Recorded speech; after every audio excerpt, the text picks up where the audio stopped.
We'll do it live. Tell my. All right. We're live, baby. We're live, little Joan. High five. All right. You don't do high five. You're a dog. All right.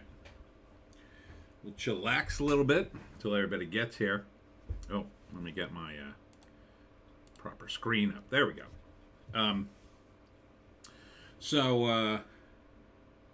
Pre-game chat. I went to Arc Brewery today. Thanks to everybody who came out. And but before I went to Arc, I had to be there at noon. And I was under the impression I was going to be outside, and it's very cold today in South Jersey. So I had my tent all ready to go, but I figured I'd get there a good hour early to set up, and I wore my thermals in anticipation. So as I got up, and I, did a little cleaning up here, cleaning house, and man, I triggered a gusher of a nosebleed. I mean, gushing out of my head. It's rare, but when I get a nosebleed, man, I think I'm losing like a quart of blood. What? You can't bail yet. I just started. I didn't even finish the pregame story, Joan. All right, come over here and I'll pet you. How about that? Will you hang a little bit, you filthy animal? You filthy animal. All right. So, man, my nose just gushing blood. Gushing blood. And I'm like, you shove a bunch of tissues up your nose, hoping it'll stop. But, like, I said, well, I can't get a shower. Why I have the tissues up my nose? That doesn't make any sense. Magic Poop is here. Hey, Tony, watching from the road tonight. Oh, watch yourself driving. Don't get distracted. But good. Where you headed? How can you even type? How can you even answer me? So I'm like, well, I can't get a shower yet. So I said, well, let me eat breakfast. So I set up some breakfast.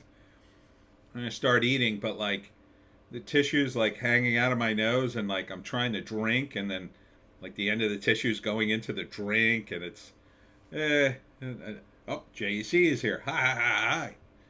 Anyhow, it was a bit of a nightmare. Fortunately, the nosebleed subsided, and I was able to get myself together, get out the door, and get to Arc Brewery, which turns out is right next to a little airport. So during the course of the show, I hear like we're being dive bombed, right, Little Joan? Yeah, Little Joan wasn't there. She would have loved to have been there. There were other dogs there. I could have brought Joan, but I'm a one-man operation on most days. So until I get another girlfriend roped in to help me, until she gets, screw this, and dumps me. Yeah, the girls don't like being my my mule for my comics and books. But then I could bring Joan, because then the girl can unload the car and I could take care of little Joan, right, Little Joan? Magic Poop says, I deliver groceries and Target orders all over Central Jersey. There is no Central Jersey. And try to only text at red lights. Ah, okay. Okay. Well, watch yourself out there. It's not too bad tonight, at least down here. It was very cold. I don't know if you got any snow. We were supposed to get snow for like an hour. JEC, before she comes to her senses. Exactly, JEC. Just like Joan. She's ready to go already. Geez, Joan. I feed you, and this is the thanks I get. This is the thanks. You just bail on a show. On a live show, no less. This is an important show. Important. So, yeah. So that was my day. And then I'm off until... I don't have another show until after Christmas. The 29th is my next one. So, that's at Mechanical Brewery in Cherry Hill. That should be money. But it's 4 days after Christmas, so who the hell has money, even if you are well off, like the people of Cherry Hill. But I did okay there when I went to their library, so maybe they won't care. Maybe they have so much money they won't care. Speaking of money, how much money did Avatar make? Wah, wah, wah. James Cameron, Avatar: The Way of the Water, landed 134 million opening at domestic box office, providing a needed boost to beleaguer movie theaters. I guess, but that was at the low end of what you predicted. They predicted 130 to 150, and if you're on course for $2 billion, I think you're running real low, because it's all downhill from here. All right, next weekend might be comparable because next weekend, let's see, that's Christmas. So, as some of you may or may not know, it is a fine Jewish tradition on Christmas to go to the movies and get Chinese food, which sounds awesome, by the way. Man, that just sounds great. And but I don't know. I don't know if that'll help Avatar all that much. There are other movies out. There's really nothing out worth seeing, in my view. I mean, Black Panther's still out. Here, let's look at the numbers. All right. Look at the weekend chart. So Black Panther's still number 2. JC, I think China, with China, it might crack $1 billion. No way it makes $2 billion. Oh, the Black Queen is here. Ho, ho, ho. Welcome. Or hoo. Welcome, Black Queen. Yeah. With China, I think you could do $1 billion. You might not. Now, international box office was over double. So look at the box office as it stands right now. 434 million. That's worldwide. So 300 million international box office. And not everybody around the world celebrates Christmas, so who knows what's happening next week in some of these countries. Some of them are similar to us. So next weekend, probably lower, right? So figure on this weekend. This weekend was 434 million. Next weekend, let's say it's going to drop 50%. So now you're at 600 million.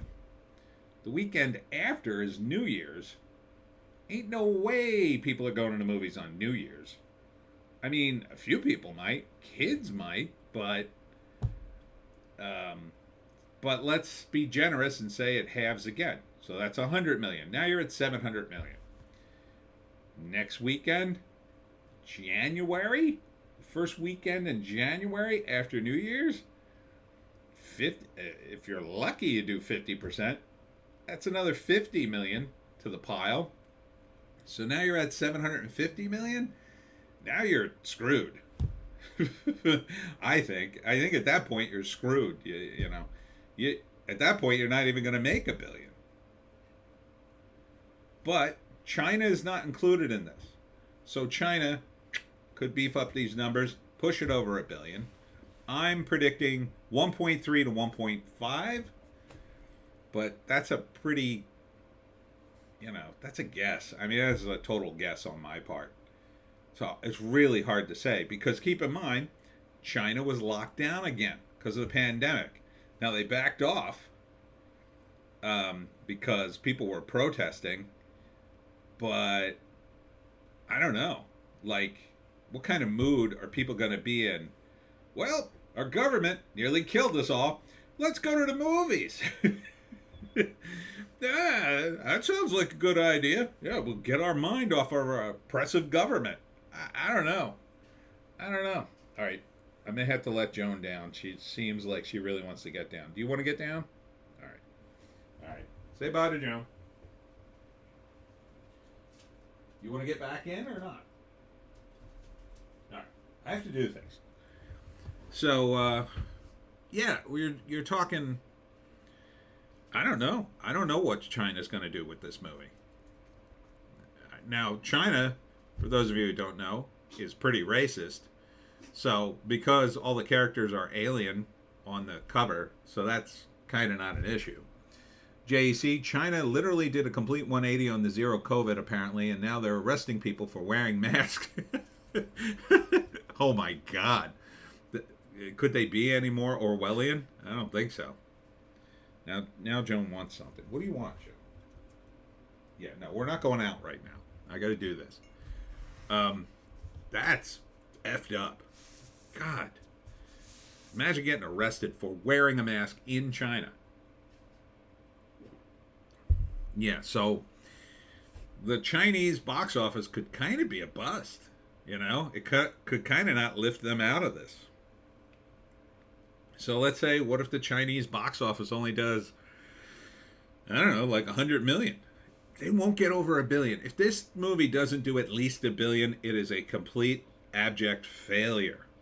I would expect them to reconsider the other sequels. They got 3 more sequels. 3 more sequels in the pipeline. They got titles and dates. That's insane to me. That's absolutely insane. Now, I get it. The first movie did well, but it's like a million years later in movie terms. I don't even remember most of the original movie, and I saw it. So I remember not liking it. I remember thinking, this is the movie? So I don't know. I mean, they're showing the first movie again to try to squeeze more money out of it. But I say, at best, this movie does 1.3 to 1.5 billion. And that's assuming China gets on board and, you know, rocks their world with a decent box office, like of another 400 million or 500 million. I mean, it's possible. It's possible that people are so despondent in China, they will go to the movies to escape their troubles, and it's a big hit. And everybody in China starts talking, you have to go see this movie. It's amazing. Because they don't really have anything like it.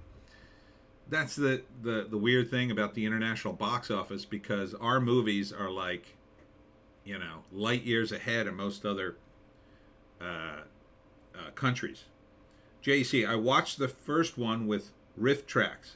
Thought it was awful. Oh, Riff Tracks did a thing on that? Ooh, I'm going to have to seek that out. That sounds fun. Yeah, it was, I mean, it was awful. Hollywood Ate My Baby is here. I haven't even seen the first one.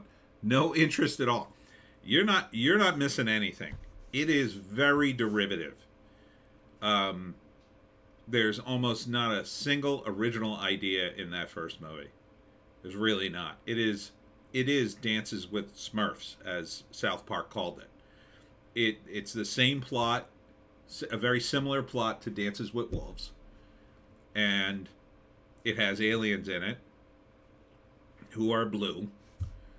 And, you know, there's an actual scene that The Simpsons made fun of in their parody, where they have a giant robot, like a mech suit, and the robot has a knife. And it's ridiculous. The moment you see that, the moment I saw that, I was like, oh, come on. Why would the robot need a knife? Why wouldn't the robot have a machine gun? And, like, it wasn't like a knife, like, part of its arm, if I'm remembering correctly. I think it was a separate knife.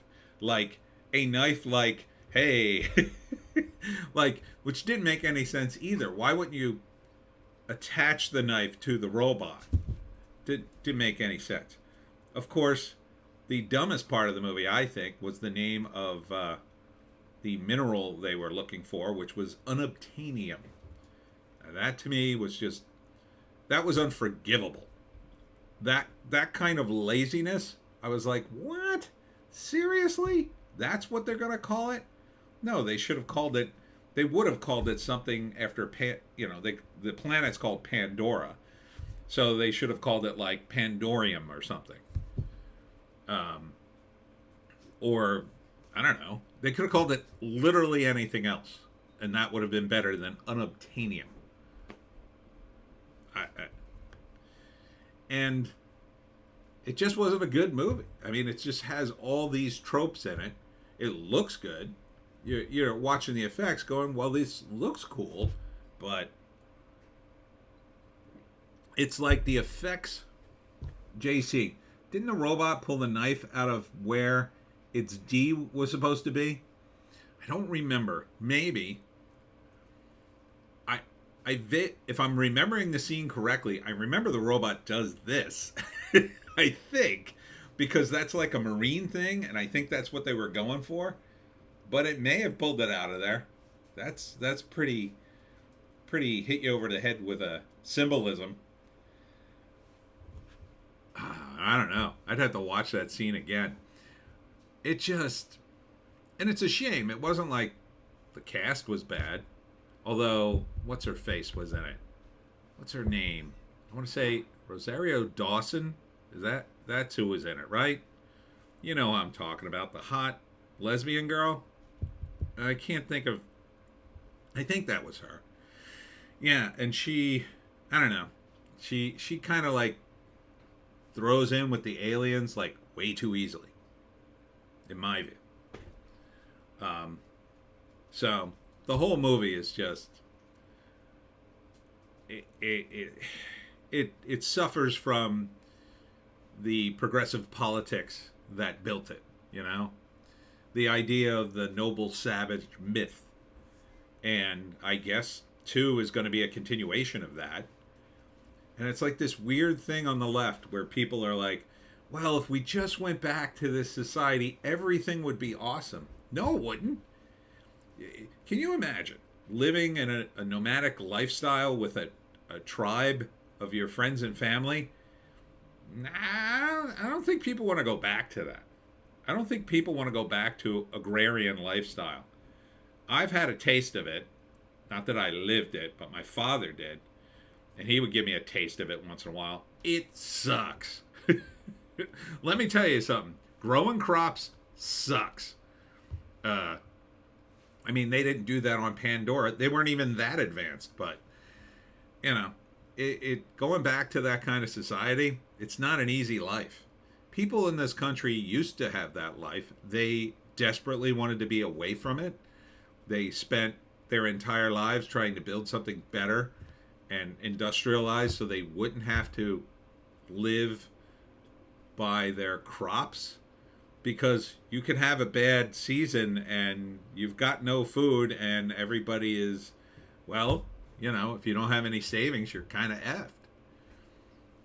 My family, they were farmers way back in the day, and I heard stories. Now, they weren't farmers in like the 20s. No, they were younger than that. I mean, the previous generation was, and you just had to do tons and tons of work. My father remembers a time when him and his family grew crops without fertilizer. Because one time I said to him, well, Dad, why do you spray so much fertilizer on your crops? That seems like, I don't like chemicals. And he was like, oh, you wouldn't like the tomatoes if I didn't spray all these chemicals, because they'd have holes all in them and they'd look gross. You'd be lucky to get 2 or 3 tomatoes that were like mostly okay, and then you cut off the bugs, and then you could eat the rest of it. He goes, you need fertilizer. So people don't understand how bad it was. Anyhow, I'm off on a tangent. Sorry about that. Getting back to movies, you know, life's important thing, the movies. Look at number 2, Black Panther: Wakanda Forever, 5.4 million. The top movie makes 134 million. Wakanda Forever is like, meh, 5.4 million. Let's check their total. Yep. About where we thought. A little higher. Did a little better. You mean pesticides, not fertilizer. Yes, sorry. Even fertilizer, too. If you don't have fertilizer, you're screwed, too. But, yes, pesticides. 776 million. Carter Chain. The bugs add protein. Ugh. Gross protein. Eat the bugs. Live in the pod, Carter.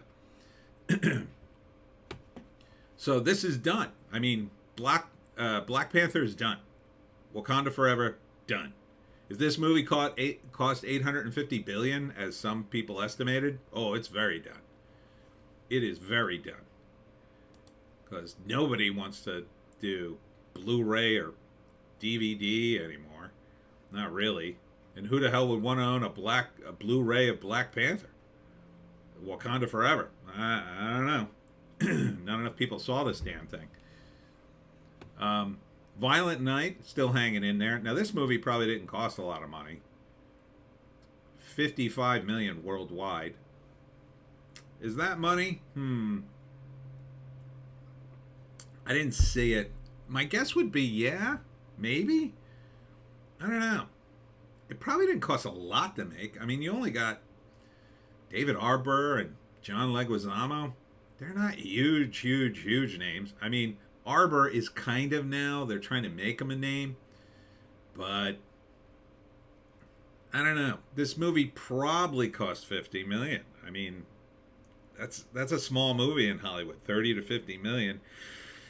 Even if it cost them 30, how much they spend on advertising. So, I don't know. That maybe broke even. Maybe.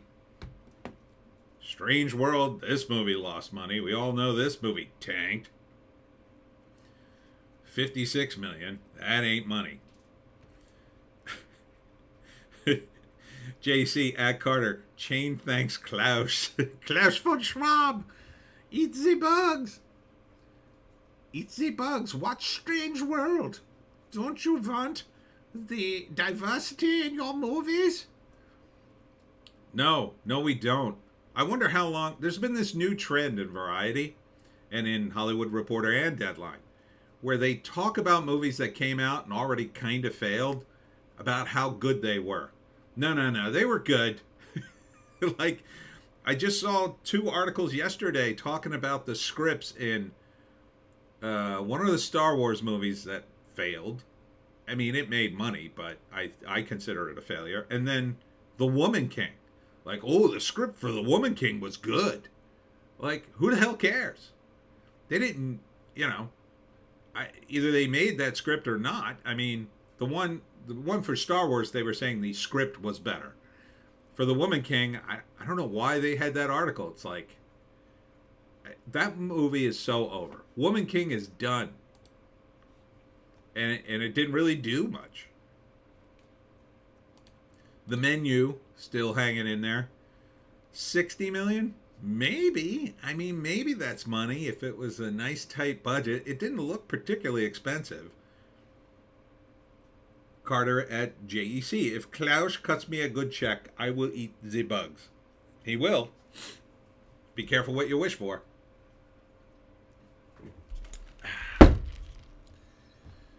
So, I mean, Fiennes is pretty expensive. The other 2 actors probably not. Who made this thing? I don't know. Cast and crew. Yeah, Ralph Fiennes is the only expensive guy in this, and I can't imagine he's that expensive, so maybe this just squeaks into profit territory, but I kind of doubt it. It looks... now, Devotion, which looked like a decent flick, is definitely not in profit territory. There's no way $19 million made money.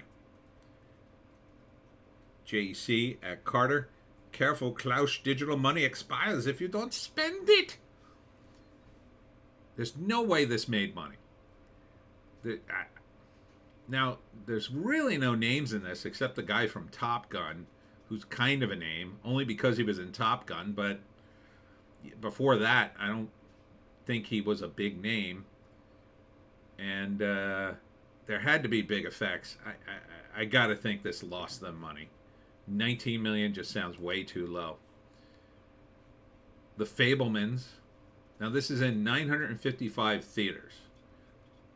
So they're not even giving it a full release, I guess? Or are they waiting for something? What is this? 8.7 million worldwide for The Fabelmans. I guess they're waiting for Oscar time.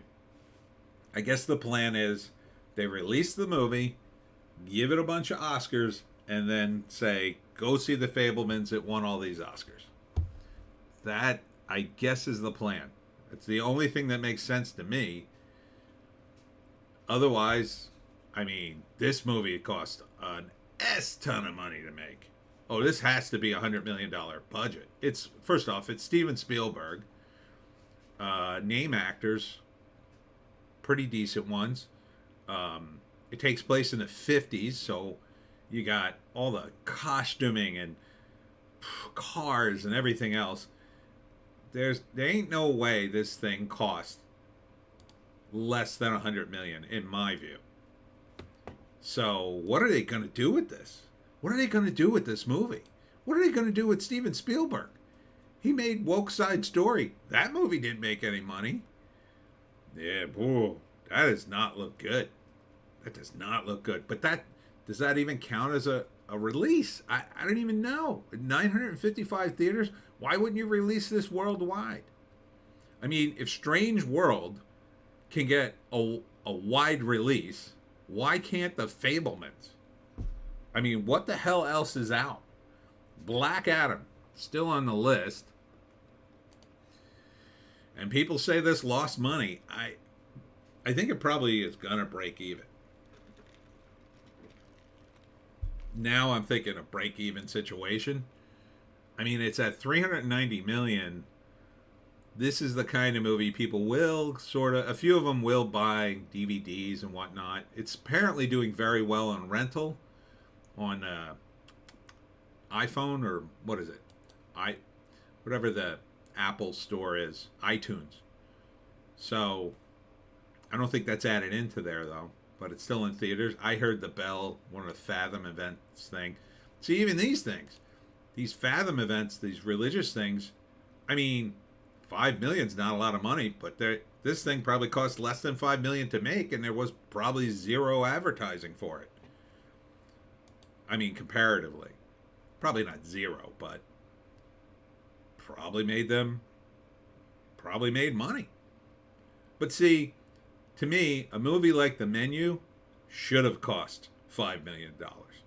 If this movie costs $5 million, oh, it'd be in the profit margin. Like, Ralph Fiennes would need a decent paycheck, and probably the other two actors, but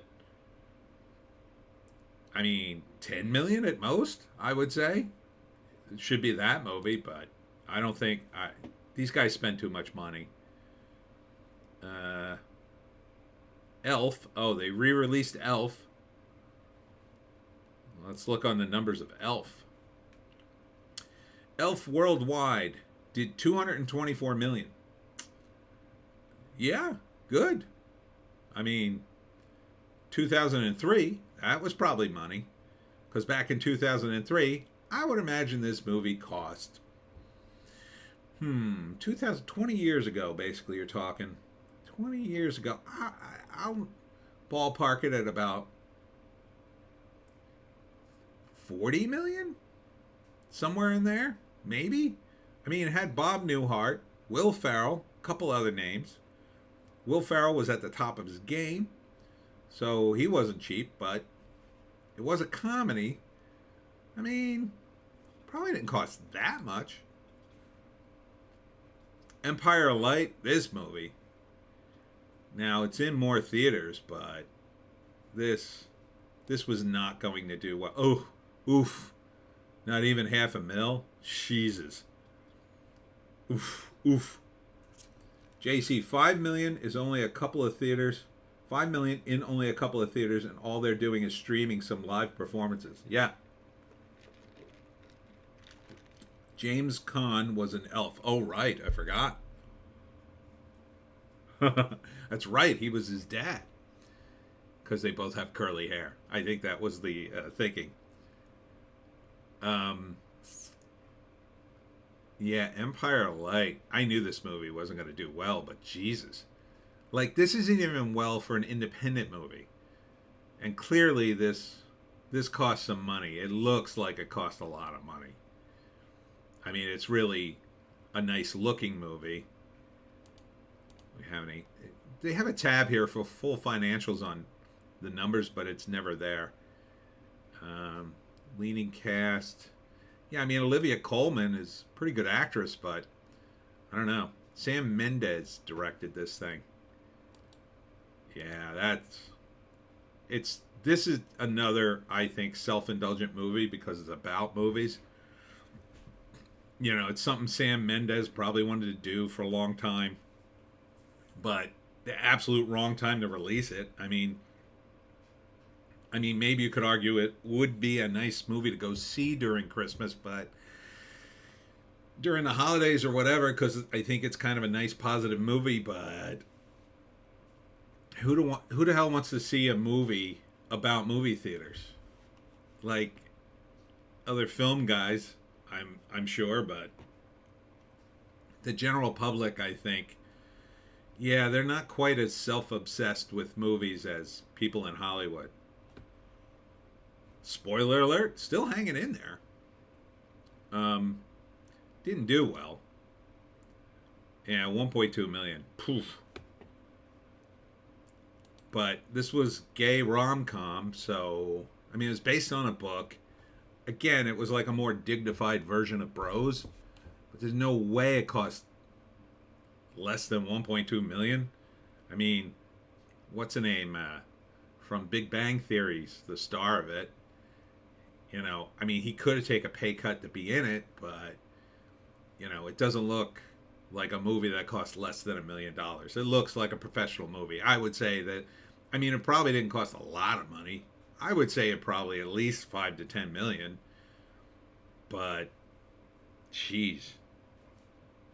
Ticket to Paradise, still in the mix, kind of, on its way out. 170 million, maybe that's money. If they brought this under 50 mil and, didn't advertise it all that much. I mean, and here's The Whale. It's only in 6 theaters this weekend. Can this movie do well? I don't know. It looks okay.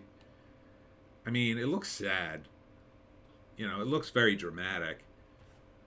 But perhaps they're doing the same thing I suspect they're doing with The Fabelmans. They're just going to squeak it out there in the art house and then, wait for the Oscar nominations to come in and then be like, oh, go see, Oscar nominated The Whale.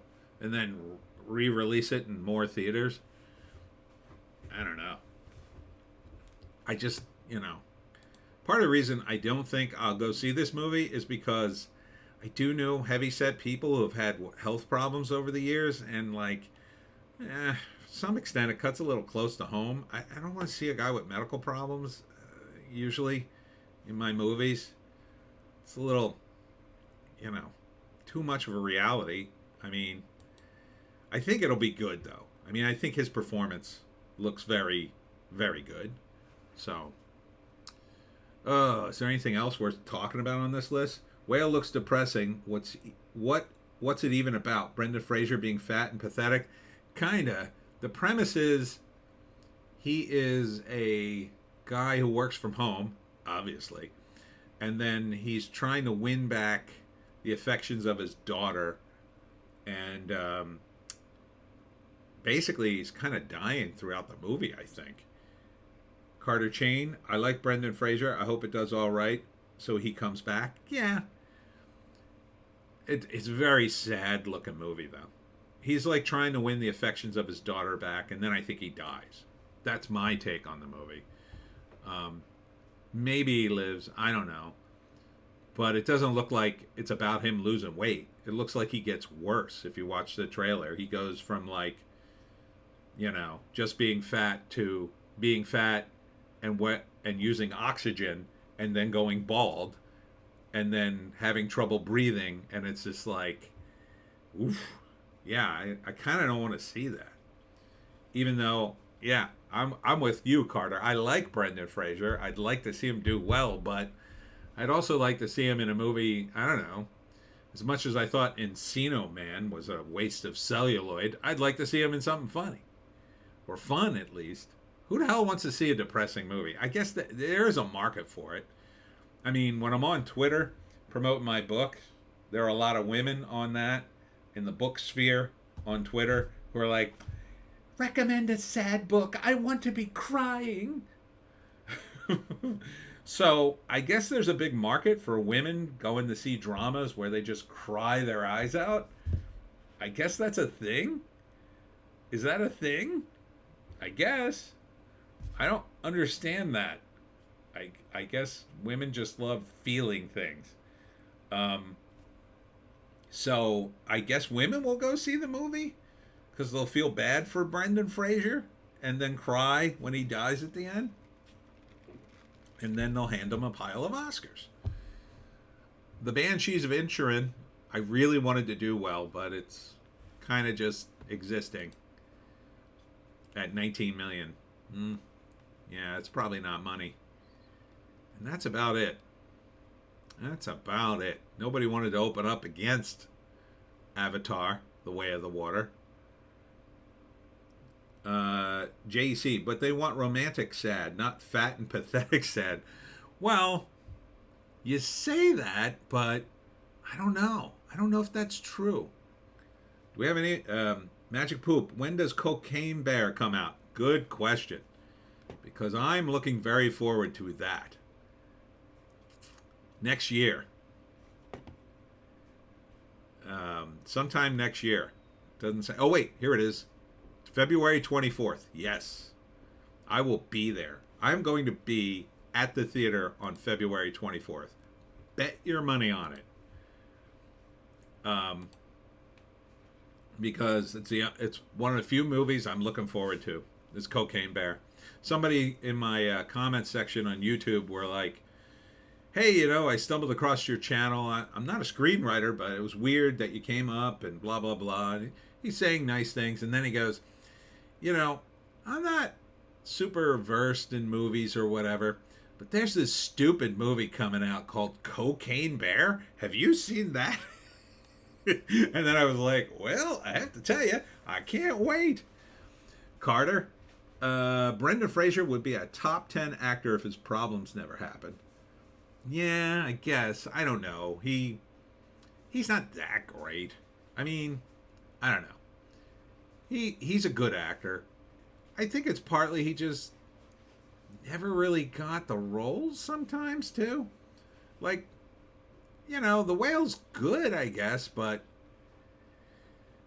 it just doesn't seem like a lot of actors get any good work anymore, These movies are terrible that are coming out. Look at all these movies that are terrible. All right, The Way of the Water, I'm going to assume that's terrible. Black Panther, Wakanda Forever, I think that's terrible. Violent Night, probably watchable, but ultimately not great. Strange World, objectively terrible, I think we can say. The Menu sounds, again, okay. Not mind-blowing, but decent. Same thing with Devotion. I mean, it's a historical movie. It's kind of like not even in the same category as a regular narrative because it's about the history at the time. The Fabelmans, it looks like a self-indulgent thing that Spielberg always wanted to do. Will it be good? The Craft will be great. The Craft will be off the charts. Will it actually be interesting? I don't know. I think it may only be interesting to Steven Spielberg. But kind of hard to say. Black Adam, I had a friend called me 2 nights ago, and he couldn't believe how terrible this movie was. He went on and on texting me, saying it was terrible. This is the worst movie I've ever seen. God, this is awful. I hate The Rock. He went on and on. So now he talked me right out of seeing that damn movie. I don't know. Maybe I can watch it for free. So I Heard the Bells. Again, a religious movie? Like, nah, it'll probably be okay, I guess. But like, there's nothing great here. Elf, I mean, that's an old movie. That doesn't really count. Empire of Light, probably not great. Probably full of nostalgia. Spoiler alert, probably not great. It's probably just a romantic comedy with gay people in it. I don't know. It is based on a book, so maybe it's good. I'm not going to know because I'm probably never going to see the damn thing. Ticket to Paradise, there's no way that movie's great. It's probably pretty watchable. I mean, George Clooney and Julia Roberts aren't completely unlikable when they're in their mode. And in fact, they spend the whole movie insulting each other, which would be kind of appealing. The Whale is probably good.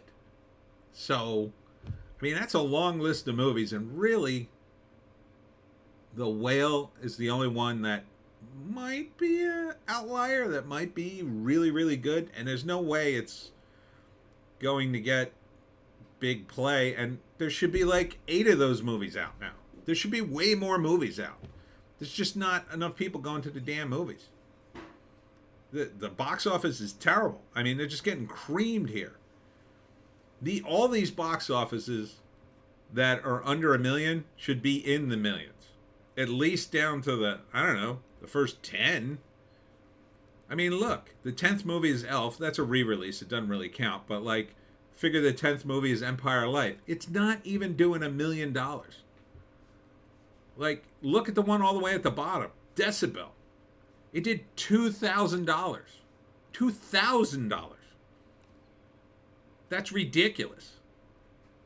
It's only in 3 theaters, but still. All right, let's pick one that's in a few. Okay, She Said, 121 theaters still, and it's at $33,000.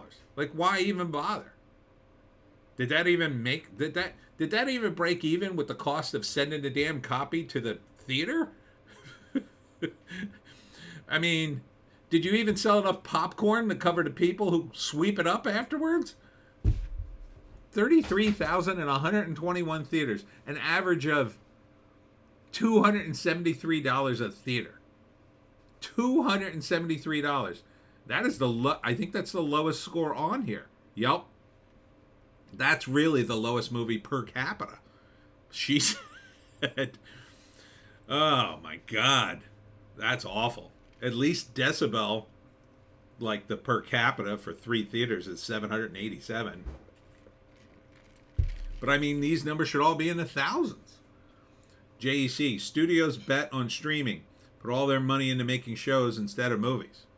Yeah, this is what studios do, right? Remember when reality shows were everything and like no narratives? Like, oh, we're not doing narratives, we're doing another reality show.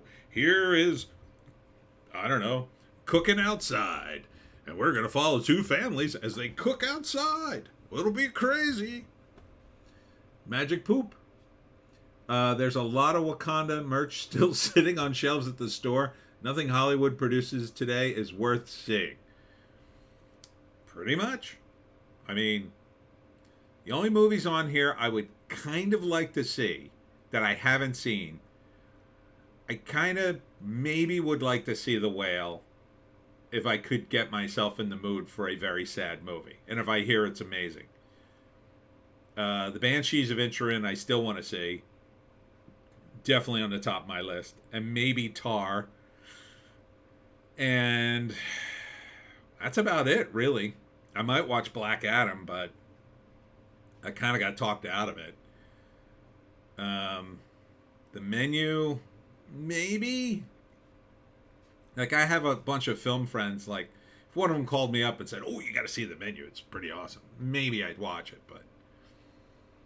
Carter, 2023 will be a much better year. You have Leonardo DiCaprio playing Theodore Roosevelt. Ooh.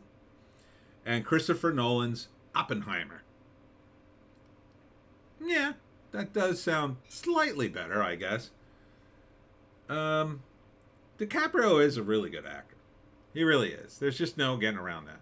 So him playing a historical person like that, yeah, I could see that being a good movie. Although, wait, didn't he play Hoover? Was that him in Hoover, the Hoover movie? Nobody saw? Although everybody likes Teddy Roosevelt, so maybe. I mean, is it possible they're going to make the Teddy Roosevelt movie woke? Jesus, that would be awful. I mean, he was kind of in his own weird way, but not like back then. It was different. I don't think so, though. And Oppenheimer, yeah, that'll be good. I mean, Christopher Nolan knows how to craft a movie. I mean, Steven Spielberg knows how to craft a movie, but the Fablemans? oh, woke, the friggin' Woke Side Story? I still can't get over he remade that movie. Like, you're talking about a movie that's considered a classic movie in Hollywood. It was like their announcement of Woke Side Story was like the same announcement of them remaking Psycho, which was the dumbest thing in the history of movies ever. And then they remade a shot-for-shot remake of it. Ridiculous. JC, I saw J. Edgar. It was pretty paint by numbers. Clint Eastwood directed it. Oh, he did direct it. I might go back and watch that, but I do like both of them. Magic Poop. The best Roosevelt will always be Robin Williams. It's true. He was very good in the role. I wonder if he had lived, would they have recruited Robin Williams for the role? Probably not. He probably would have been too old at that point. But then they could have de-aged him? I don't know. He was having some rough times towards the end. The one theory about him was that he owed so much to his ex-wives. He wanted to retire, which was why he was signing on to do terrible movies. But he couldn't afford to retire because he owed them. He had to pay them insane amounts of money because he got divorced at like the peak of his career. And then when his career started to fade, or he's getting older, he couldn't pay. And that he was going back on tour to do a comedy tour, which is pretty grueling, especially I think I want to say he was like 72. Yeah, that would have been grueling for him. I gotta imagine. Carter Chain, Roosevelt is a Scorsese film. It will make money. Scorsese doing Roosevelt. Well, that's kind of interesting. He's not bad in that era. Yeah, I mean, really kind of Gangs of New York is right around that time, isn't it? Or I think Gangs of New York kind of predates Teddy. No, it's about the same time, because I remember reading about that. Because Teddy knew history.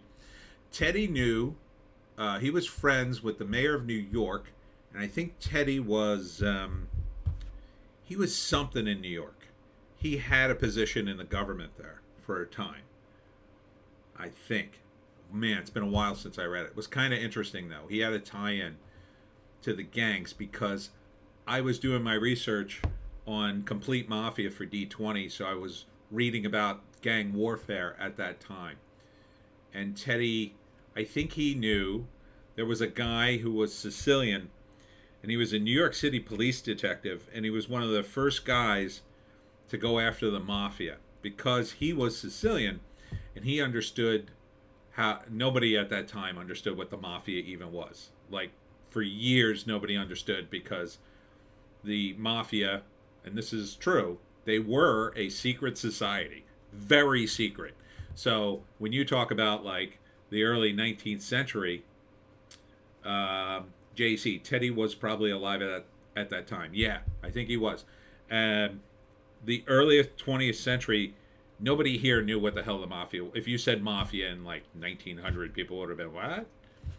But Italian people would be like, oh, shut up. Because they knew.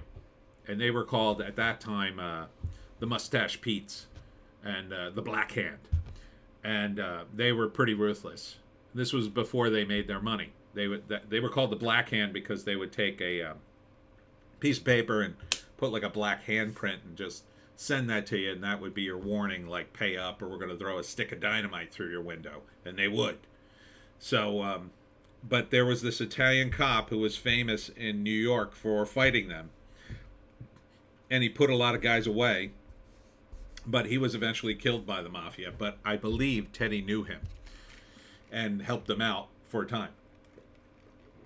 But I can't remember his position in New York. It wasn't mayor. I want to say it was something like police commissioner. It may have been. In which case, Why hasn't anyone done a Batman Elseworlds where Batman is operating in Gotham and he teams up with Teddy Roosevelt? That would be cool. All right, let's get into some other things going on. I didn't really check the headlines. I literally came right from the Arc Brewery to do the live stream, so I'm not sure what else is going on. Oh, someone's leaving Saturday Night Live, whose name I've never heard of. Cecilia Strong will leave SNL. Okay, doesn't affect me because I don't watch a damn show anymore. I'll resist complaining about Saturday Night Live for 20 minutes now. Argentina beats France to win World Cup, an extra time thriller. So one time they'll talk about soccer in Variety, I guess.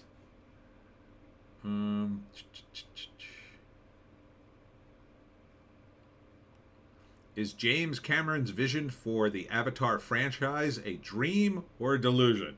I say it's a delusion. I think he's smart to lock in the studio for 3 more movies. I mean, you got to hand it to him if he got that deal, but oh man, I think the studio's stupid. I think they're desperate. I think they're desperate for another franchise like Marvel. It's very similar, and I always say this, but it's true. Hollywood has followed comic books down the rat hole. Because with comic books, what they did was they did this crossover back in 1985. It was fantastic. It was called Crisis on Infinite Earths. And they fixed the DC universe at that time because DC had too many characters and they made no sense. And they had all these alternate Batmans and Supermans running around. So they did this giant crossover where they fixed the universe, and they ended up screwing it up anyway. But it was great. George Perez drew it. A lot of fun. But that sold so well. Then Marvel Comics said, well, we have to do that too. And they did the Secret Wars. Well, that exploded. And so the comic book companies subtly decided, hey, we got to keep doing these crossovers. They sell really well. And then after a few years, they did it every single year. I mean, it was ridiculous. It's still ridiculous. They're still doing it. And it's part of the thing before the woke happened that killed their sales, because you would come into the comic book store to get your regular title, and then you'd be like, either your regular title would be caught up in this stupid crossover you had no interest in, or you would have to go buy the other 50 issues of the crossover across the entire company in order to, figure out what the hell went on in that one issue that you normally read. So movies are kind of following the same pattern with the franchises. I think that's their version of a crossover, essentially. And they're addicted to the money jump, right? They think it can work. But the problem is, it doesn't always work, right? I mean, like MCU worked because it was really good in the beginning. I mean, I didn't want to like it. I thought, I hope Disney crashes and burns with this thing. But then I saw one of the movies and I said, ooh, this is really good. And I kept watching. And then I was really excited for Endgame, even though, Captain Marvel I was mad about. But, and I liked Endgame. So me. But now it's like, that's the whole movie industry. How do we get a franchise out of this? How do we franchise everything? I mean, they are making a Marvel comic character. They're developing a new movie, Sony is, for Donald Glover called the Hypno Hustler. He's a Spider-Man villain called the Hypno Hustler. Joan, stop barking. Thank you. Joan, don't make me come out there. So the Hypno Hustler, there's no fan base for the Hypno Hustler. Now, if they build it around Donald Glover, I have no doubt that some people will go see that. I mean, it might even be good, but it's almost pointless, right? I mean, it's almost pointless to build up a character. You might as well pick a new character with a better name. Just make one up. I can make up better names than the Hypno Hustler. I mean, unless it's a total joke. I mean, maybe it's going to be a comedy, but I don't think it. I think it's going to be an MCU kind of thing. I may have to go get Joan. Joan! I don't know what she's barking at. Give me one sec. Joan! What the hell are you barking at? Come here. No, now you have to sit on the seat with me. No, come here. Bad dog. What is wrong with you? Here. I know, you're mad because we haven't gone for a WALK, but I'm doing a live stream. It's Sunday. Ugh. Just stay here. Tough it out. I'm almost done my incredibly insightful thoughts, okay? There you go. Just relax. So, yeah, they're franchising everything. Sorry about that. Oh, Bleach Demon's here. Huzzah! You have made it. Welcome, Bleach Demon. Sorry you had to witness such a display, Joan. Such a display. Anyhow. So now these guys are addicted to the money and they can't stop. The upshot is, I'll say this, TV has gotten better in some respects, right? Because they are making all these crazy shows. Some of them are okay. You know, the ones that aren't insufferably woke or stupid. But those have always been few and far between. But now it's like, they're developing things that are so bad. Like, I complained about movies in the 80s. I want you to know. Back in the 80s, I was complaining about movies and TV shows just like we complain about them today. I know, you might say, well, weren't they all awesome? No, they weren't. But, like, the level of quality was... The floor in the 80s was here. And now the floor is way down here. That's the thing. So when we were complaining about stuff, we were complaining at here, right? And then the good stuff was up here. Now everything starts about here and usually goes down. Every once in a while it comes above this, but it's rare now. And that's not me being old. That is the writing, I think. I think the key component of all this is the writing. You got to understand that in the 80s, you still had people coming out of the old Hollywood system. A lot of times they were playwrights, authors, guys with really great skill. And there was still, I mean, at the time I didn't really see it, but there was still a bit of respect for the writing as a craft. Now there's zero respect. I mean, none. Zero. No one reads scripts. No one wants anything. I mean, like, there are guys who, I can't say his name, but there was a famous creator, and he signed a contract with DC Comics to write a comic, I'll say. Yeah, so he just wrote a bunch of notes, and a friend of a friend of a friend, I'll say, had to draw the comic based on his notes and make up his own dialogue. So it was pretty loose, and I think they do that with some movies too. Carter Chain says, the Bleach Demon, you get a detention for being late to class. Haha. Bleach Demon, what do you think of these uncreative projects are a result of that old writing strike? No, I mean, look, the writer strike, at the time I was supportive of the writers because, like, I'm a writer and I felt I needed to support, the writers. And at that time, one of the writers from Futurama was the president of the Writers Guild, I think, or he was like the lead guy on contract negotiations. He's not a dummy. He's very smart. And in fact, I greatly respect his talent because the Futurama stuff was very good and very well written, I feel. But that being said, it was Futurama, maybe a handful of other shows, and this as recently as like 10 years ago. You know, the quality was still okay, you know? Now it's like so far gone. I mean, that they greenlit Batwoman, the TV series, that got greenlit, like, based on the script alone, it shouldn't have been greenlit. It was horrific. I watched the first episode. It's it's terrible. It's just terrible from beginning to end. Now, and it went downhill from there. Like, that was basically its peak, and it just was like downhill. Nothing that terrible should have ever been greenlit.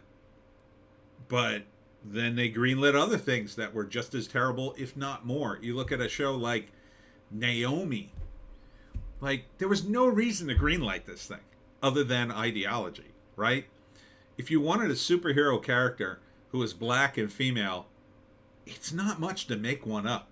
But when you take a character like Naomi, who is essentially, she's sort of like a Superman fangirl, kind of, and then she gets powers, and then it basically just turns into Buffy. Like, everything turns into Buffy now.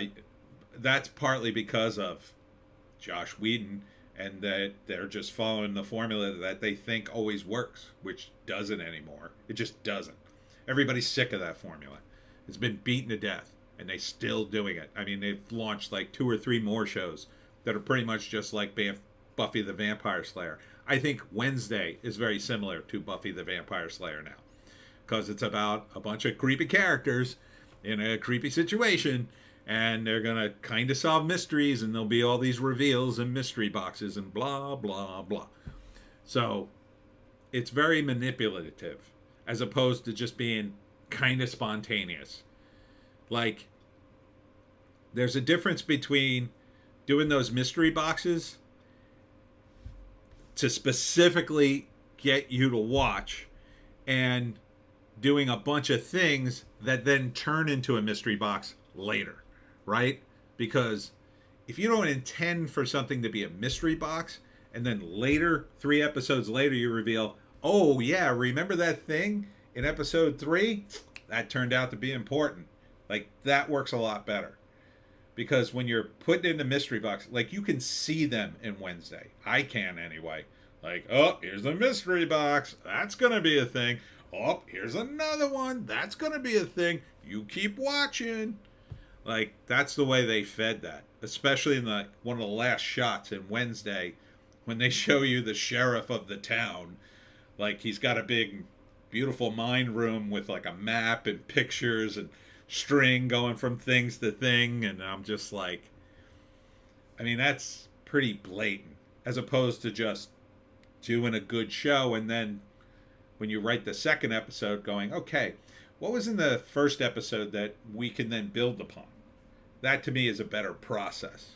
It's more spontaneous, because otherwise you get caught up in, well, we have to throw out all these things, and then we have to make them all pay off. And then when they don't pay off as well as you thought, it kind of sucks.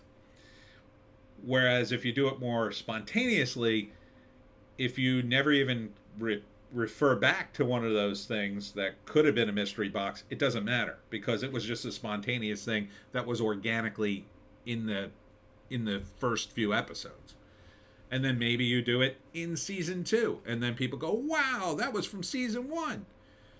But everybody seems to be obsessed now with mystery boxes and subverting your expectations, which really drives me nuts too now, because now they do it for the sake of doing it, as opposed to before when it was like, well, we gotta put a new twist on this. That was the impetus initially, to put a new twist on something, to subvert your expectations. Yeah, but really it was about, well, we had to do something new, so it's different from what went before. But now they've gotten away from the new portion of it. It's just about making sure you don't know what's going to happen next, no matter how ridiculous it is. And that's also from comics too, because what they would do, the formula was always end on a cliffhanger. Start with a cliffhanger, end on a cliffhanger. So that way people keep buying the damn comic. But then that puts you in ridiculous situations, which you then have to explain. And then you do it so often that you become numb to it. So what you need is a mix of everything. So sometimes when you watch an episode of a TV show, it's just good to see the characters do what they normally do. And maybe you have a low stakes story about them all staying home one night. Just for a change. Like if it's an intense show. You know, you want the energy of the show to go up and down and move around. And then that way, when something exciting and intense does happen, you're like, oh, as opposed to being so numb because you've been beaten over the head by the intensity stick and the subvert your expectation stick and the cliffhanger stick and the mystery box stick. You're just numb to it all. It's just like, oh, well, I guess this is going to happen because it has to. So they just need better writers. And on top of that, they need people who are willing to go, okay, I have my writers. They've written these 10 episodes, and they're good, and I want you to approve them the way they are. I don't want you to come in here and say, well, see, the problem with this is we need more cliffhangers, or the problem with this, there's not enough people of color, or there's not enough people who, I don't know, have weird sexual tastes that only a tiny percentage of the country has, and all these other changes. I mean, but again, this has been the problem of Hollywood since the studio's inception. So you can go all the way back to as far as you can remember on TV.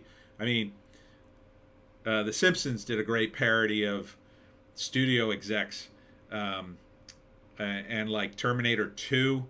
I think it was in the Mel Gibson episode when the studio execs were like giving their notes, and I think they run them over. They run a studio exec over, and they cut him in half, and it turns into two, like Terminator 2. I don't know if it was from that one or another episode. Yeah, Hollywood's bad. And now that it's gotten worse, all the problems that we had before, they've gotten worse. So like the entire system is rotting, and the same problems we had are now worse as opposed to before where they would only get so bad. Does that make any sense? Bleach Demon sounds like a return to the 1940s serial formats.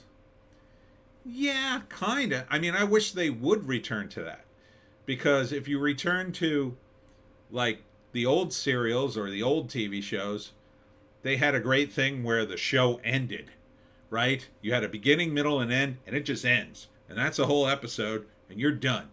And you could decide to tune out, right? Because that show ended, you've gotten everything you needed. You never had to watch the show again, technically. But what they discovered is, if they string you along, you'll watch all the episodes. And if you get to the end of the first season, they're gonna give you some more mystery boxes and string you along a little more. And then they're gonna string you along in season 2, and then season 3, and season 4. If you want to see endless mystery boxes, just go back and watch Lost, because that's what it was. It was jerking people around 24/7 with mystery boxes. And my friend made me watch the show. He said, oh, this is a great show. You got to watch it. I go, I don't think it's a great show. And I sat down and watched it with him. And at first he kept defending it. And I said, this can't possibly pay off. He's like, no. They got a plan. It's going to be great. It's going to be great. And it didn't. Because that wasn't the point. The point was, keep watching. Keep watching, Rube. Keep watching. Oh, it's going to be great at the end. It's going to be great. And then you get to the end and you're like, well, wait a minute. Where's the great ending? Oh, we're done. Bye.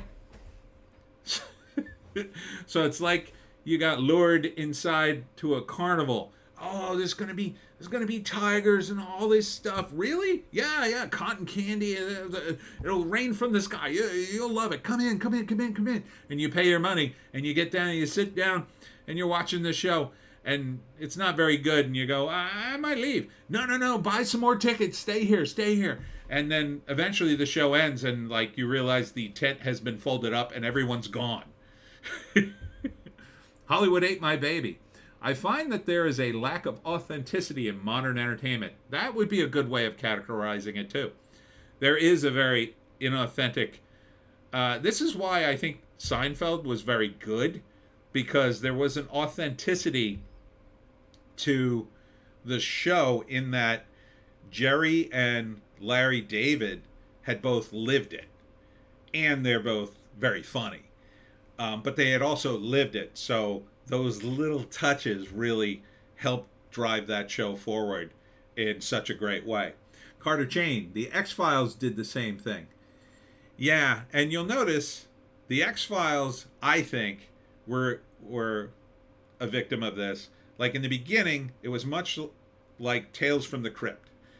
So they had a little bit of string you along with Mulder's thing, but had they done that show, say, I don't know, in the 70s, they never would have gotten to Mulder's story, ever. They would never have touched it. They might have dropped a few hints here and there, but they never would have told you anything about Mulder's story. Never would have moved forward. It was never meant to. It's kind of like Batman.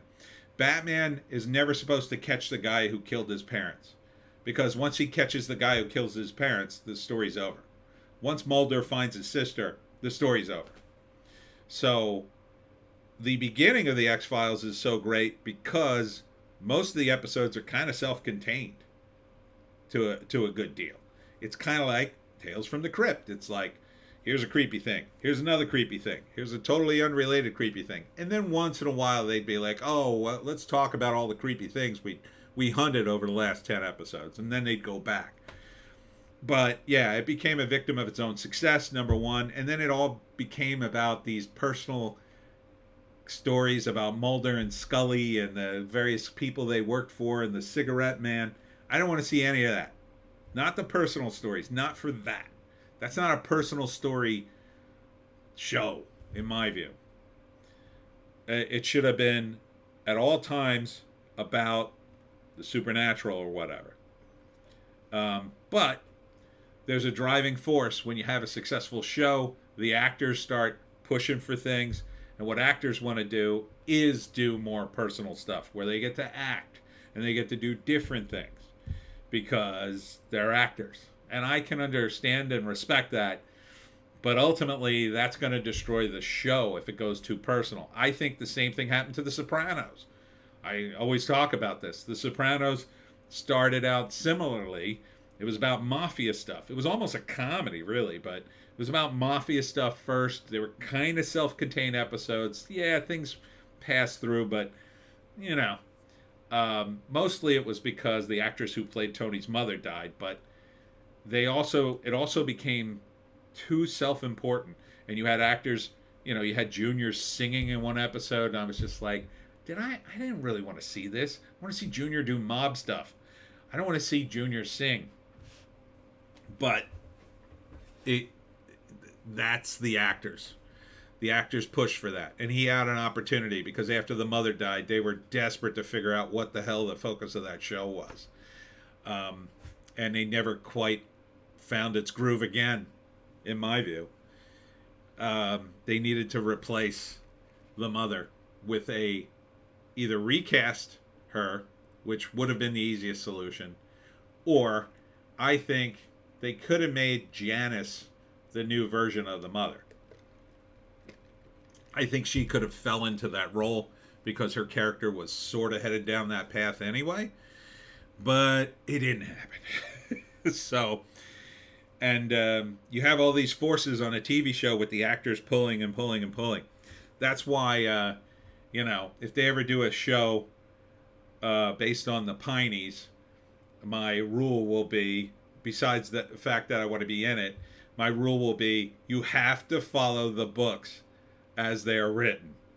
Follow the books. Follow the books. That'll be like my only instruction. And when somebody shows me something that doesn't follow the books, I'll go, this isn't in the book. And they'll go, yeah, but I just thought it's not in the book. Follow the book. Follow the book. Follow the book. But yeah, it's really tough because you're dealing with so many people and you gotta placate. Sometimes you gotta placate actors. Oh, I want to do this scene. I want to do a scene where I die. I want to do a scene where I do this or that or this. I mean, there's ways to placate and address those needs. I shouldn't say placate, but address those needs. And you know, for me, the way you would do it is, I would let the actor. Okay, you really want to die in a scene? We can't let your character die. Well, here, how about you play a second character in the show? We'll disguise you, and then you could die. And it'll be cool. And then maybe the actor will go along with that, but who knows? There's a lot of push-pull on these things. So, you know, I can't tell that story. Let's say this. I knew of a guy who was on a movie. It was a small movie, and they hired a fairly big-name actor, and he was the villain of the movie, but he, I think, pressured the director to do more and more scenes, and then like it kind of disrupted his character, I'll say. It did make his character as evil as he should have been. So, I mean, there's so many pressures on a movie or a TV show, excuse me.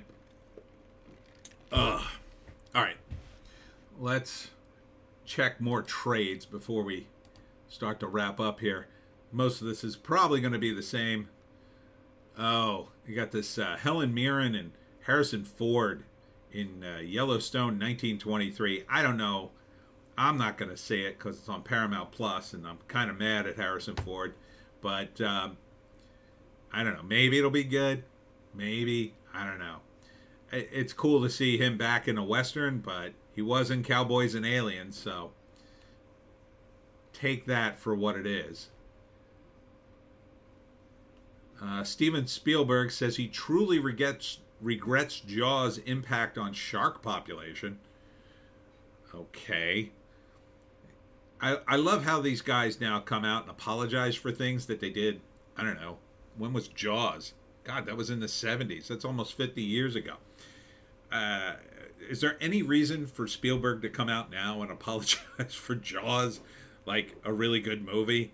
I don't think you have anything to apologize for, Steven, with regard to Jaws. The big news on Twitter was they didn't ban linking to Mastodon and Facebook, but they banned accounts and people who do nothing but promote like other sites. So I don't think it's a ban on any link to Mastodon, but he's definitely banning some of his competition from the site, which sounds fine to me. I don't care.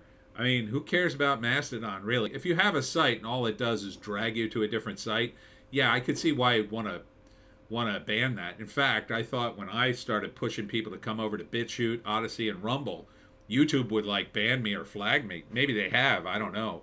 By the way, all my videos are on Odysee, Bitchute, and Rumble. So I can kind of understand it.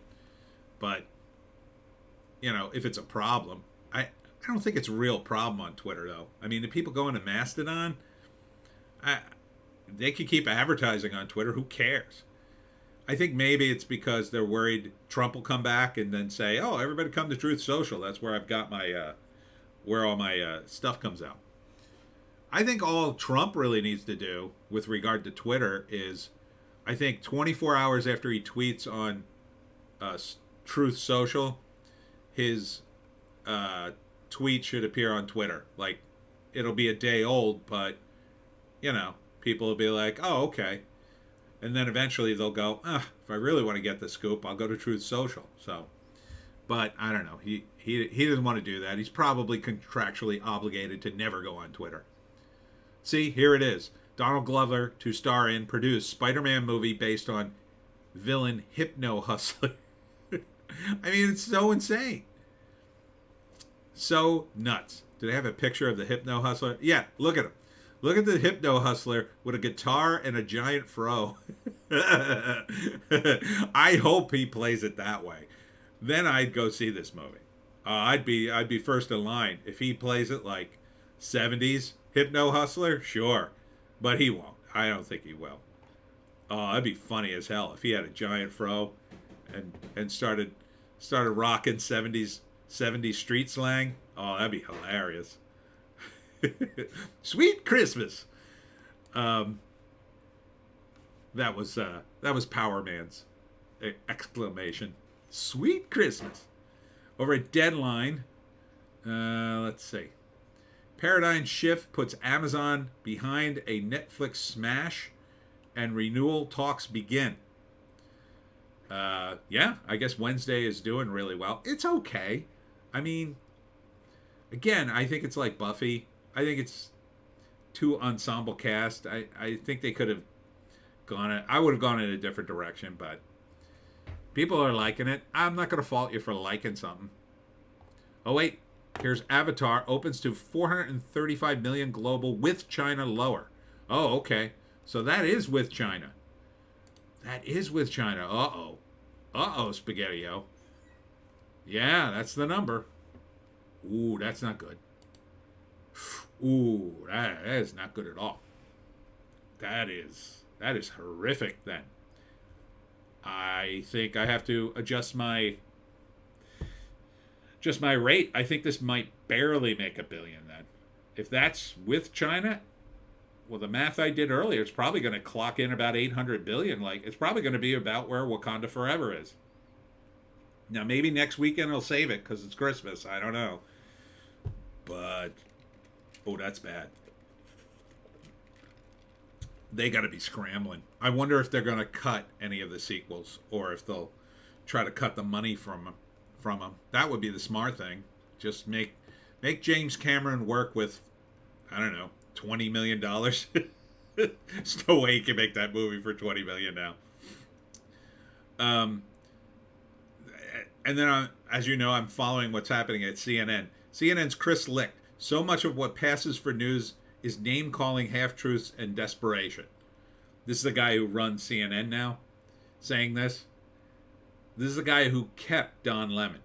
He kept Don Lemon. He moved him into the mornings. I don't know. Don Lemon must have a great agent or a solid contract. I think they can't get rid of him. That's the only reason I think they kept him, but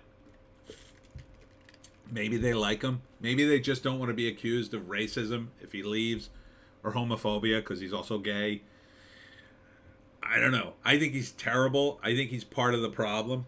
I think if they got rid of Don Lemon and whatever talent is left from the old regime, Jeffrey Toobin, has he been fired yet?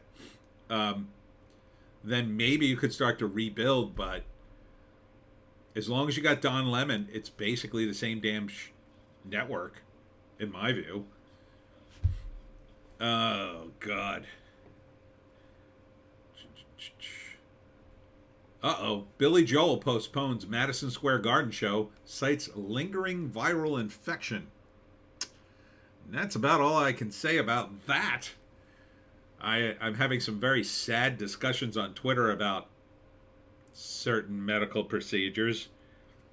If you'd like to clock in and see that. But, it's very upsetting.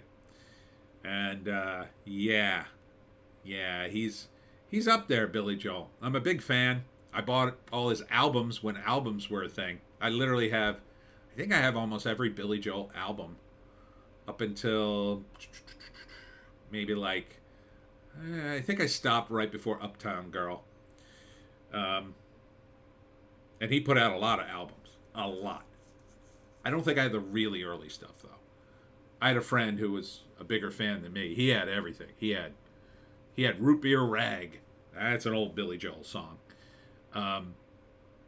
He's very talented. Very talented. Apparently got very screwed over by his record company back in the day. Never quite got right with them. I don't remember the whole story, but it was pretty brutal. He had to put out, I think he was contractually obligated to put out so many albums, and then he was stuck there and had to put out, like, I don't know, 2 albums he didn't want to release or something. So that's a shame. I hope he gets better. What else? Oh, this was stupid. So according to an article, I think the first one was in Variety and now Deadline. Uh, Apparently, Bleach Demon, the Don Lemon party needs to be. Yes, the Don Lemon party needs to be over. I agree. The Titanic question. Apparently, this was a question back when Titanic came out. Why didn't Jack just climb up on the door with Kate Winslet and live? And so apparently, according to this article, James Cameron did forensic tests to make sure that that was impossible, which I don't believe for a second. I mean, I think it was pretty obvious that, like, the door was too small for Jack, or that if they had both been on the same door, it probably would have sank into the water and they both would have froze to death or whatever. So, whatever. Who cares? Like, if they had both survived, it would be a different movie. It's not like it happened. Well, Titanic, you know what I mean. So I don't know. This was like the most craziest article ever, because I don't believe for a second they actually spent money doing forensic analysis of whether or not the door for two characters in a movie would have kept two people afloat or whatever. But they're claiming they have. Let's see. Taylor Lorenz keeps getting back in the news for some reason. She was suspended from Twitter. Nothing of value was lost. I mean, this woman, I think, is insufferable. And it's so strange coming from a woman that old. I hear she's like, what, 70, 75, I think? I don't know. I don't know who she is. I'm just glad I don't have to see her anymore. But, you know, I think she has a right to be on, you know, to have freedom of speech, but she shouldn't be doxing people. She should definitely have been banned for that. That's wrong, especially a person in her position. Let's see. Was there any big headlines? Yeah, speaking of Twitter, God, Twitter's everywhere. Jack Dorsey attempts to save face after Elon Musk's censorship revelations. Yeah, I don't know why this guy doesn't just go away with his billions. Like, wouldn't you just go away after a while with your billions? You got billions of dollars, like, I don't know, don't you have an orgy to be in somewhere? Like, why does he have to keep coming back? It's just like, be done. If I had that kind of money, you'd never hear from me again. You'd never hear from me. I'd just be like, I'd still write my books, but you wouldn't see me. I'd be carried around on a litter made of gold. You might see me in nice weather, because that would be my goal. My goal as a billionaire would be to always be in nice weather. I'd be moving constantly with the sun and the hemispheres, and you wouldn't see me in New Jersey in the crappiest times of the year. I'd be back here for the nice weather. Live action God of War series is coming. I think my sense is it's going to be bad. Yeah. I don't know. They're not starting with the original Greek storyline. I think that's a bad move. I think it has to be Greek to begin with, at least. So yeah, I think that's a dumb move. And I don't know this for a fact, but I think it's going to be woke too. I just have a feeling.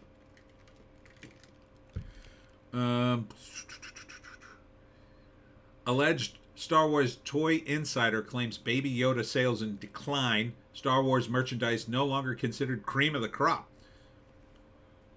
Shocking, I know.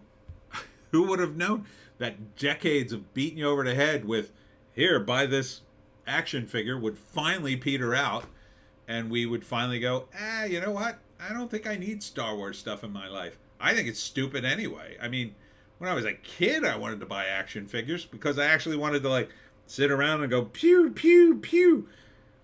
I don't, and I get, okay, people collect it, fine, whatever, but it's out of control. You're out of control with these toys.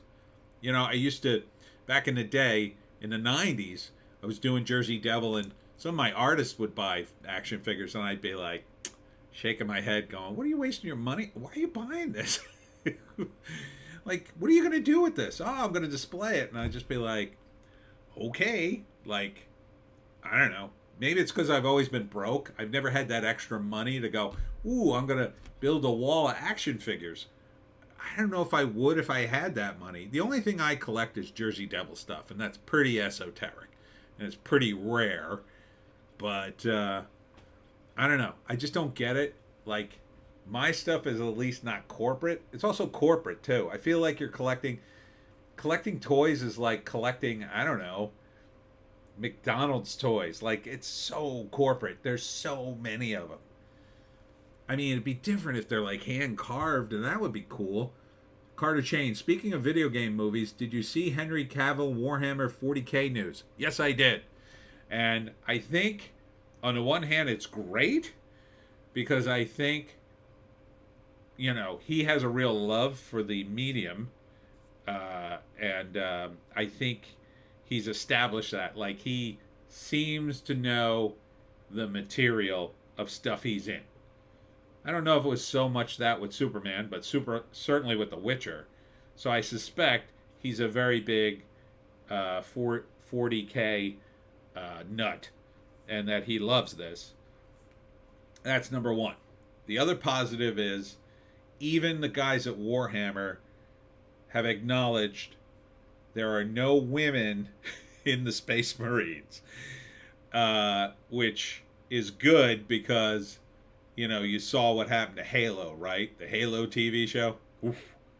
Like, I didn't even follow the storyline in Halo. I think I had one of the Halo games. It's okay. But man, did they make that show woke. Oh, boy. Now, 40K kind of can't be woke. It kind of can't. It's very based. It's a very base show. So, the question is, can Amazon make that woke? Or have they taken the tact, no, we're going to leave that one alone, and we're going to just make a ton of money, and, excuse me, we're going to just make a ton of money, and we'll give them that one, like they did with Jack Reacher. See, if you watch Jack Reacher, it's very good. It's very good. It's, sorry, my nose is running. From beginning to end, Jack Reacher's probably one of the best TV shows produced, I would say, in 2022 at least. That's when it came out, right? The beginning of the year. So, there's an excellent chance Henry will be in charge of this. And if he has anything to say, I don't think it'll be woke. I think it'll be pretty based. So, I think there's a lot to look forward to in that. I'm not a particularly big fan of Warhammer. It was always the other thing in Dungeons & Dragons that I never played. It was always right on the periphery of my role-playing game experience. Never jumped in because nobody I knew played 40K. I bought White Dwarf, though, because White Dwarf used to have Dungeons & Dragons modules that were badass, by the way, in White Dwarf, which is the magazine. I think it was published by 40K's people. Great magazine, by the way. But then it went all in on 40K. It looks fun. There was a 40K store in not my town, but a few towns over, in the mall, when it was like super, super big for a brief time. And I was really tempted to get into it, but as always, I didn't have the money. That's a money sponge right there, 40K. You're buying and buying figures, and then if you paint them too, oh man, you're talking time and money. So, I would have been a guy who would have been like, I don't want to, I'm just going to buy figures and play the game, but I don't have the patience. But I think I think we have a good shot at it being good. I'm fingers crossed for Henry. He deserves something good. I think it could be very good. Here it is. Henry Cavill announces Warhammer Cinematic Universe. So, this could be big. I mean, maybe it'll just explode. I don't know. I don't think it's particularly character driven, although there are a lot of figures in it. I mean, characters with names and stuff. We'll see. Um, my worry would be, from a dramatic standpoint, it's so relentlessly, like, because it is so based as a as a property, it's just relentlessly like, we're gonna kill these guys, kill these guys, kill these guys. So I don't know if there's enough story there to make movies and TV shows that would last without adding a bunch of stuff, and that's where the problems will probably happen. But we'll see. Started. I started doing part-time work for Clownfish TV, by the way. So I wanted to check out their site, see if they had any hot topics. Somehow the Return of the Swamp Thing got a 4K release. That's weird. Why the hell did that happen? Yeah, they usually have some cool... I'm not doing any, like, super complicated articles for them. I'm doing stuff about, like, how to do Comic-Cons, but they usually have some pretty interesting scoops. The other thing I wanted to talk about, speaking of Henry Cavill, this came out after I did my video. Apparently there was some, I don't know if it was a memo or a post or whatever, accusing Henry of being a toxic gamer and somehow tying it into Gamergate.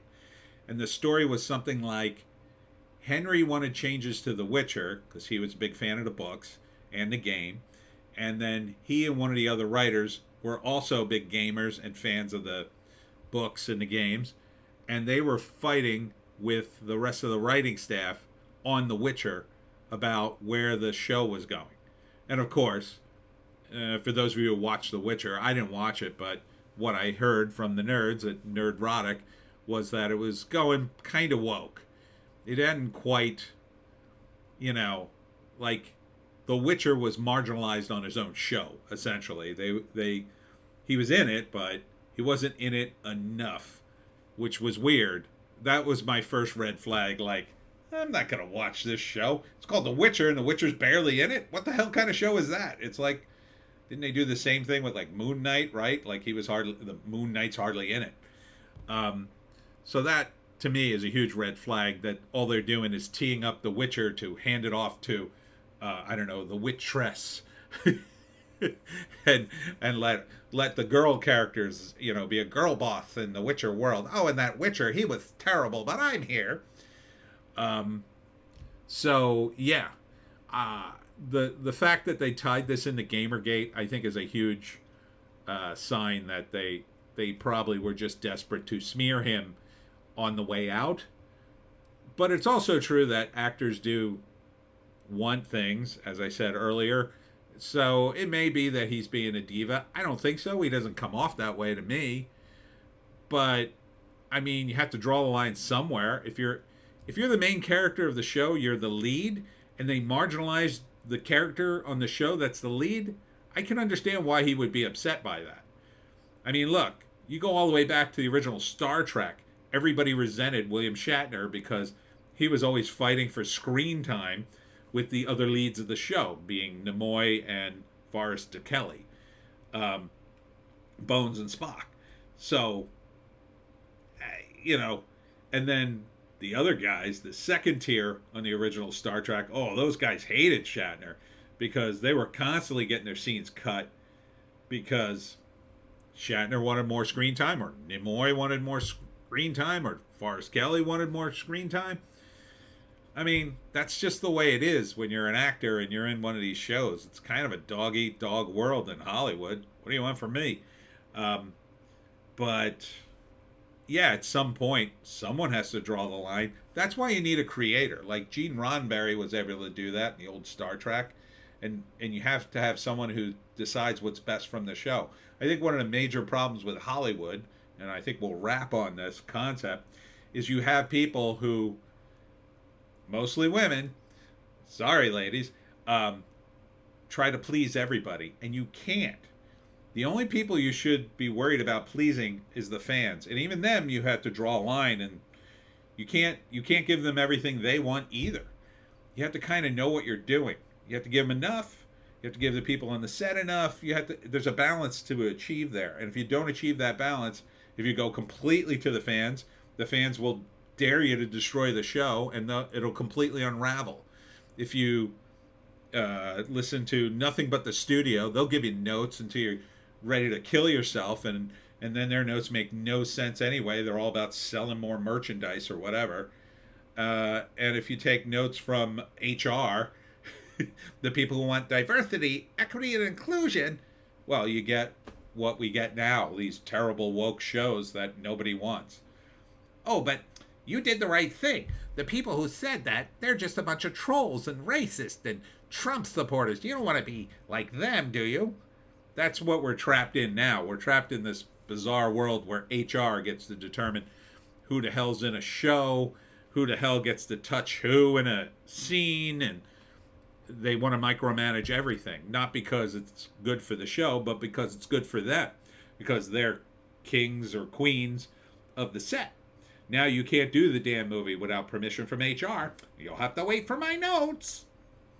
It's bureaucracy. It's the bureaucrats running the show, and they are terrible. I think all the diversity, inclusion, equity people should be, eliminated legally and quietly. Just go away. Just fire all those people in those divisions. Bleach Demon says, neat to hear you're on Clownfish. Thank you. Well, I'm not on the videos or anything. I've got 2 articles up so far. I think the 3rd one's going up soon. The column's called Comic-Con 101. And it's about how to run a Comic-Con if you're a creator, and all my wisdom of doing a show and how to operate and how to try to make some money. Because a lot of guys, they just don't understand how to make money at these shows. They don't understand how to act. They go to the show and they bring their sketchbook and they're like this the whole show, and then they leave. I didn't make any money. I didn't make any money, and no one knows I was there. Oh my God! Carter just gave me $50. Jesus, thank you, Carter. Hollywood Ain't My Baby says, Merry Christmas, everyone. Thank you. But Carter says, I have to read Carter's. Before we head out, I wanted to wish you a Merry Christmas. Well, you certainly did, Carter. Thank you so much. That's so nice. Joan, you're going to get some nice treats. Yes, you are. You're going to get some very nice treats from Carter. He just gave us $50, baby. Oh, thank you so much. That was very generous of you, Carter. Thank you. That is a happy Christmas. Thank you. Yeah. Well.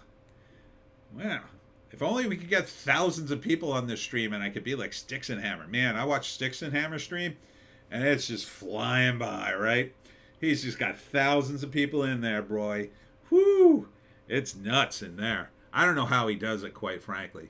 That would almost be too much for me, but I suppose I'd figure out a way to deal with the fame.